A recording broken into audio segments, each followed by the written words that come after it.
Hello everyone, welcome back to knowledge for future study channel. मैं Jugal Sharma RCC engineering के questions आपसे इस video में डिस्कस करूंगा। अगर आप चैनल पर नए हो तो सब्सक्राइब जरूर कर दें। पहला क्वेश्चन है, इन limit state design of concrete section limiting value of the depth of neutral axis x you maximum upon D for steel grade FE 415 is. आपको थियोरेटिकल क्वेश्चन भी पूछा जा सकता है कि यदि हमसे पूछा जाएगा कि न्यूट्रल एक्सिस किस पर डिपेंड करता है, तो न्यूट्रल एक्सिस डिपेंड करता है स्टील की ग्रेड पे। स्टील की grade pay neutral axis depend करता है। स्टील ग्रेड अगर चेंज होगी तो जो न्यूट्रल एक्सिस का डेप्थ फैक्टर है वो भी चेंज होगा। कैसे चेंज होगा ये हम देख लेते हैं। FE 250 के लिए जो डेप्थ फैक्टर होता है वो होता है 0.53D। इसके बाद FE 415 के लिए होता है 0.48D। ये ज़्यादातर पूछा जाता है, ये याद रखना है आपको, 0.48D। और FE 500 के लिए होता है 0.46D। तीनों ही आपको याद रखने हैं, क्वेश्चन में आ सकते हैं। हमसे इस क्वेश्चन में क्या पूछा है, हमसे इस क्वेश्चन में पूछा है FE 415 के लिए, तो FE 415 के लिए हो जाएगा 0.48D, यानी कि बी ऑप्शन करेक्ट हो जाएगा। XU मैक्सिमम अपॉन डी की वैल्यू FE 415 के लिए होगी 0.48D।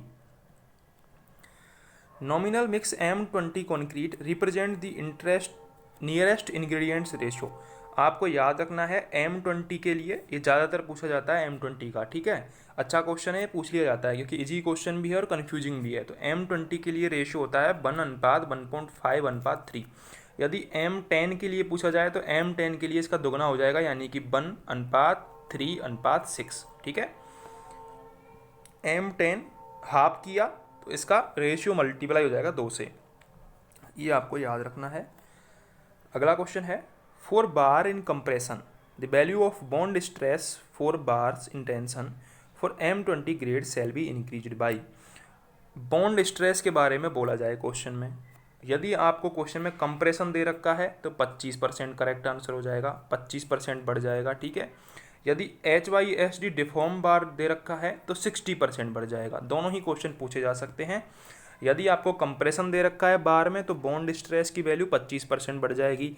यदि डिफॉर्म बार दे रखा है तो 60% बढ़ जाएगी। दोनों ही आपको याद रखने हैं, ठीक है। Side face reinforcement shall be provided when depth of web in beam subjected to torsion exceed. बहुत ज़्यादा इंपॉर्टेंट क्वेश्चन है ये। आप अगर इसको जनरली पढ़ोगे क्वेश्चन को जल्दी जल्दी तो आप क्या करोगे, ऐसा क्वेश्चन होता है साइड फेस रेनफोर्समेंट, आपके माइंड में आएगा कि 750 से अगर ज़्यादा हो जाती है बीम की डेप्थ तो हम साइड फेस रेनफोर्समेंट प्रोवाइड करवाते हैं। लेकिन इस क्वेश्चन में क्या ट्विस्ट है, यहाँ पर टॉर्जन दे रखा है, ठीक है। तो यदि साइड फेस रेनफोर्समेंट, यदि टॉर्जन हो रहा है बीम में टॉर्जन अप्लाई हो रहा है तो जो वैल्यू है वो 450 लेके चलते हैं हम, ठीक है, ना कि 750। यदि बीम में टॉर्जन है तो जो डेप्थ है यदि 450 से ज़्यादा होगी तो भी हम साइड फेस रेनफोर्समेंट प्रोवाइड करवाएंगे। केवल कब, ये जब टॉर्जन होगा। यदि टॉर्जन नहीं होगा तो हम 750 हमारा करेक्ट आंसर होता। तो इस क्वेश्चन के लिए ए ऑप्शन 450 करेक्ट होगा। Loss of pre stress due to shrinkage of concrete is the product of shrinkage. Loss of pre stress में जो श्रिंकेज लॉस होता है वो किसका प्रोडक्ट होता है, वो modulus of elasticity of steel और श्रिंकेज ऑफ कॉन्क्रीट का होता है, ठीक है। Modulus of elasticity of steel और श्रिंकेज ऑफ कॉन्क्रीट का प्रोडक्ट होता है। सी ऑप्शन करेक्ट हो जाएगा, loss of pre stress due to shrinkage. ये बात याद रखनी है आपको, यहाँ पर modulus of elasticity of steel है। Drops are provided in flat slabs to resist. ये जो क्वेश्चन है ये AEN में भी आ चुका है, RPSC AEN में, तो राजस्थान JEN में भी पूछा जा सकता है, ES में भी आया हुआ है, गेट में भी आया हुआ है, SSC JEE में भी पूछा गया है। अच्छा क्वेश्चन है, बार बार पूछा जाता है। तो जो फ्लैट स्लैब में ड्रॉप प्रोवाइड करवाए जाते हैं वो सीयर को रजिस्ट करने के लिए प्रोवाइड करवाए जाते हैं। Drops are provided in flat slabs to resist shear, A option correct है। Modulus of rupture of concrete gives. जो मॉडुलस ऑफ रूपचर है, ऑप्शंस हैं direct tensile strength of concrete, direct compressive strength of concrete, tensile strength of concrete under bending. तो C option correct हो जाएगा, modulus of rupture. Modulus of rupture का मतलब है bending tensile strength, bending tensile strength. Modulus of rupture का मतलब है bending tensile strength, ठीक है। सी ऑप्शन करेक्ट हो जाएगा इसका। Bond strength of concrete increases with, bond strength किसके साथ इंक्रीज होती है, टेंसाइल स्ट्रेंथ ऑफ स्टील के साथ बॉन्ड स्ट्रेंथ इंक्रीज हो जाती है। कैसे, कि फॉर्मूला होता है phi sigma ST upon 4 tau B D, ठीक है। तो स्टील के साथ इसको फाई को हम लिख सकते हैं 0.87 एफ बाई, ठीक है, 0.87 F by into sigma, sigma S T को लिख सकते हैं, ठीक है। तो सिग्मा एस टी की जगह 0.87 एफ बाई आया। एफ बाई क्या है यहाँ पर, स्टील की स्ट्रेंथ है, यील्ड स्ट्रेंथ, ठीक है। तो टेंसाइल स्ट्रेंथ के साथ बॉन्ड स्ट्रेंथ इंक्रीज होती है, ठीक है।